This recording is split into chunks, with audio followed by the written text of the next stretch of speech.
dia, pessoal. Eu separei uma parte da manhã para iniciar uma partida do Barbarian Vince.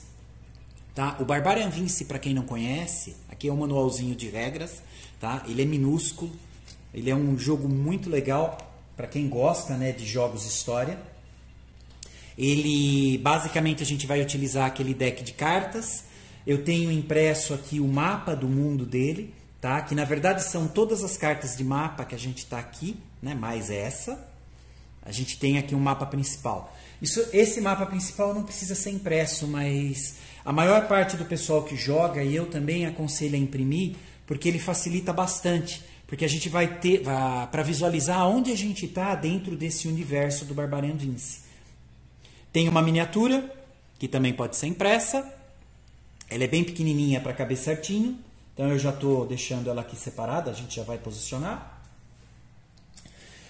Bom, o Barbarian Vince, por ser um jogo basicamente estilo livro-história, ele não tem tanta rejogabilidade assim. Lógico, tem muitos eventos. Para vocês terem uma ideia, o jogo basicamente a gente joga com esse deck daqui. No lugar de ficar folheando o livro, como faria num livro-história, indo de página para página, a gente utiliza essas cartas que tem vários eventos que levam a outros e a outros e a outros, inclusive a morte do personagem algumas vezes, para ir percorrendo toda a história. O que acontece é que assim, esse jogo é complicado você conseguir filmar uma partida, um gameplay, sem dar algum tipo de spoiler da história. E você dando spoiler da história, provavelmente vocês já vão ter aí pelo menos uma direção do que fazer quando for jogar. Deixa de ser uma surpresa. Eu, sinceramente, não tenho problema nenhum com spoiler. Tá? Eu até prefiro, porque o que eu curto é realmente o processo da aventura. Eu leio, por exemplo, livros-jogos, às vezes eu leio de novo. Eu jogo novamente, e várias vezes, mesmo quando eu já finalizo. Porque todos têm uma certa rejogabilidade. Esse daqui em especial tem muita. Mas menos do que eu gostaria para poder mostrar com segurança. Então, assim, para quem não gosta de spoiler, de aventura, de história, para esse vídeo agora e joga o jogo. Tá? Ou busca só as regras, porque nesse caso daqui a gente vai fazer uma partida mesmo. Tá? Então eu não tenho como evitar os spoilers. Bom, pessoal, como sempre, a gente já tem hábito aqui no canal de fazer o setup. Então eu vou mostrar o setup que eu faço, tá? Básico. O que a gente vai precisar? O manual. Imprimam esse manualzinho, tá? Deixem ele montado aqui do lado. A gente vai precisar dessa folhinha. Na verdade isso não precisa, pode ser anotado também. Mas eu aconselho que imprima, ele tá junto com a caixa, com o arquivo que tem a caixa desse jogo e a miniatura. Eu aconselho. Esse mapa também, eu aconselho a imprimir. Ele tem um mapa total da aventura, o que dá uma sensação de imersão no jogo muito boa. Basicamente o que a gente vai precisar é o deck de cartas. Como eu tinha mostrado, esse deck daqui, ele já é formado por toda a aventura. Na base das cartas tem um número, tá, com essa representação de dado. Tá? Então esse jogo a gente usaria teoricamente um D12, um dado de 12 lados. Mas não é necessário, porque a gente vai usar exatamente o sorteio das cartas quando ele for pedido algum número de dado. Uma rodada de dados, por assim dizer. Tem algumas pessoas que preferem jogá-lo usando um dado D12. Pode ser feito também. A única coisa é que o jogo ele vai ficar mais fácil. Porque, na verdade, a temporização desse jogo, ele corre exatamente pelo deck. Conforme a gente vai descartando cartas daquele deck, o tempo vai correndo. Até o momento que a gente fala que passa um ano, que vai ter uma carta de referência ali no meio. E exatamente essa carta de passou um ano, ele vai gerar alguns efeitos na história. Então, cada vez que a gente esgotar esse baralho, esse deck, vai ser passado um ano e a gente vai anotar aqui, né? Ou aqui, com marcador, ou numa folha em papel escrito, se vocês preferirem.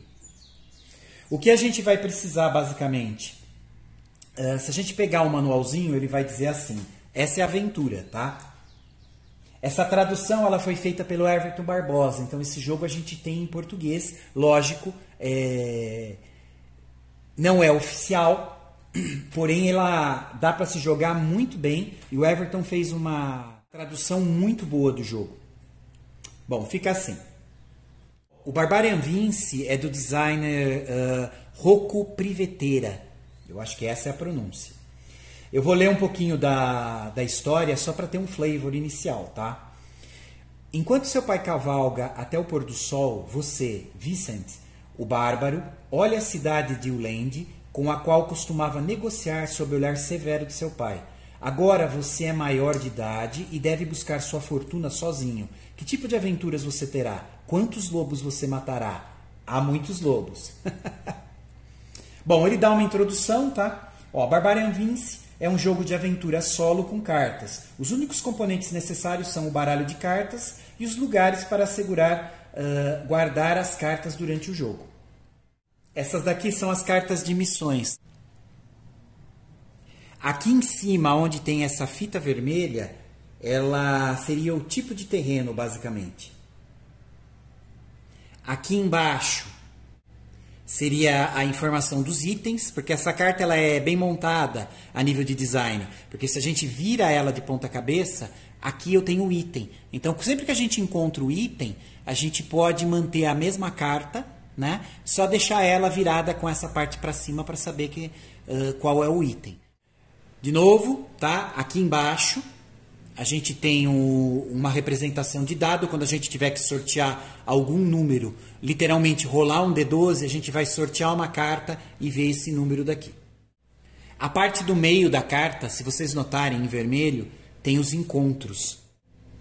E elas são agrupadas exatamente pelo tipo de terreno que a gente vai usar, que está aqui em cima, que isso também vai ser decidido. Vocês vão perceber isso durante o jogo, que eu acho que é a parte mais complicada para se entender. O jogo é muito fácil, porém a estruturação dele em formato de história nas cartas pode dar um pouco de confusão. Então, às vezes, vocês vão ter que reler um pouquinho a carta para entender o que ela está pedindo.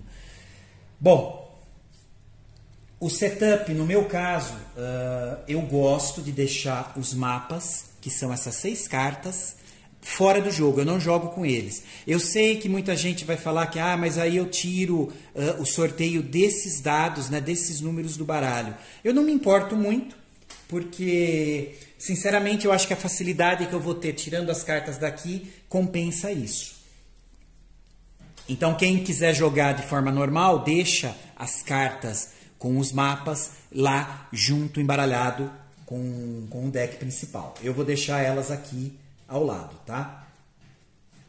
As cartas que a gente vai precisar separar daquele deck para poder configurar esse setup são a carta inicial, né? Que é o mapa 1, que é onde a gente começa, tá? Então, deixem elas separadas. Uma sugestão para facilitar o processo, vocês podem colocar um marcador na carta para saber que ela é uma carta inicial. Fica muito mais fácil para localizar ela no deck quando a gente vai fazer uma partida nova. Basicamente, esse jogo vai ser um deck building. Então, eu vou construir um baralho na minha mão e vou utilizar ele para fazer as ações. Então, quanto melhor for esse baralho na minha mão, mais fácil vai ser o jogo. Né? Ou mais coisas eu vou poder fazer durante o jogo. Bom, além do mapa principal, vocês vão precisar da carta do jogador, tá? Que é essa daqui. Ela tem alguns status do personagem, que basicamente é tudo 0, menos a recuperação, que vai ser 2, que a gente depois vai ver o que isso significa. A gente vai precisar também da carta de encontro X0. Lembre que a gente está olhando a fitinha aqui do lado, tá? Então, essa carta a gente vai precisar, que a gente vai começar exatamente com ela, que é o Bem-vindo a Uland, que é o que a gente vai ler. Aqui embaixo, esse G não conta agora. Quando essa carta voltar para o baralho, pode ser que a gente tenha que fazer um encontro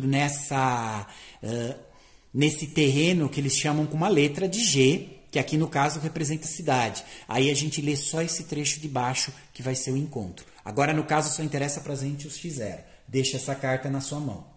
A gente também começa com um item. Então, um item comum, tá? Eu estou seguindo exatamente as instruções de configuração que estão aqui, tá? Isso que é importante ter essas regras do lado, porque elas facilitam bastante. Lógico, como todo neurótico, durante as partidas que eu fiz, eu também tenho anotações pessoais anotado, né? Inclusive algumas variações que eu fiz do jogo, que eu fui experimentando. Mas isso é de cada um. Tendo esse livreto de regrinha já facilita o processo. A gente vai começar também com uma carta de item comum. Então a gente vai sortear lá no deck. Então eu estou tirando uma carta e eu vou ler a parte de baixo dela. Tem que ser um item comum. Se não for, eu simplesmente descarto a carta e pego outra. Bom, comum, adaga enferrujada. Combate +1, descarte após o uso. Essa carta fica na minha mão. Eu já vou deixar ela desse lado para saber que ela é um item. Então ela fica aqui. Um outro conceito interessante desse jogo, eu estou tentando utilizar os termos deles para ficar um pouco mais fácil quando vocês forem jogar. Eles colocam pela própria tradução que eles chamam de mão pronta e mão esgotada. Basicamente, a mão pronta são as cartas que estão prontas para uso, que elas estão aqui. São exatamente essas nesse formato. Mão esgotada significa as cartas que eu esgotei utilizando elas. Normalmente, a gente, se estiver usando as mãos, a gente colocaria ela na mesa dizendo que ela não pode ser usada, é só o que está na mão. Aqui no caso, como eu estou jogando na mesa, eu vou demonstrar as cartas esgotadas fazendo isso daqui, girando ela, tá? A gente vai ter uma fase de recuperação onde, no caso, como eu já tenho um status de recuperação 2, eu posso recuperar 2 cartas nessa fase. E daí eu recuperaria essa carta se for possível. No caso dessa em especial, só para vocês terem uma ideia, alguns itens eu só posso usar uma vez, ó, descarte após o uso. Então acabei, eu vou lá e descarto a carta. Nesse jogo, descartar a carta significa pegar ela e colocar ela ali na base do baralho. Ela volta lá para a base do baralho, que vai ser o nosso cronômetro de tempo. Sempre que o jogo pedir para comprar, fazer uma compra aleatória, vai significar que a gente vai tirar a carta ali, a primeira carta do deck, e vai ler o número. Vai ser literalmente jogar os dados. Então, compras aleatórias significa girar os dados. Então, a gente sorteia e vê o número da carta ali. O número que está no desenho do dado. Bom, outra coisa da configuração, a gente tem essa carta que chama Um Ano Se Passou. Essa carta, ela não vai ficar na nossa mão, mas a gente separa também. O que eu vou fazer com ela? Ela vai ser o marcador de ano do baralho. Então eu vou pegar o deck, vou colocar essa carta. Aqui é uma sugestão minha, tá? Eu já vou deixar ela virada para cima. Que é exatamente quando ela aparecer aqui, significa que eu esgotei o deck, passou um ano, e aí eu anoto aqui que foi um ano. Porque vai ter alguns efeitos do jogo que vai acontecer conforme o tempo vai passando. Então a minha sugestão é já deixar ela aqui virada para cima para não passar desapercebida. Deixa o baralho aqui. A gente vai manipular muito esse baralho. A ordem do turno nesse jogo basicamente é assim. É passar desapercebido, que vocês vão ver o que significa. Viajar, que seria o deslocamento, o encontro, né, propriamente seguir aqui as regrinhas da carta, o que está acontecendo, e descansar, que seria o momento onde eu recupero as cartas que eu esgotei durante os encontros. Aqui algo interessante, também já começa a ficar um pouquinho interpretativo. Esse manual ele não é tão claro, então algumas coisas a gente tem que tentar focar, colocar uma temática e jogar, né? Interpretar. O passar desapercebido, olha só, se você teve um encontro no seu local atual no último turno e não está envolvido atualmente em um encontro em andamento, pode tentar passar desapercebido para evitar encontros e descansar. Faça uma compra aleatória, vocês lembram? A gente vai tirar aqui uma carta e ver o número.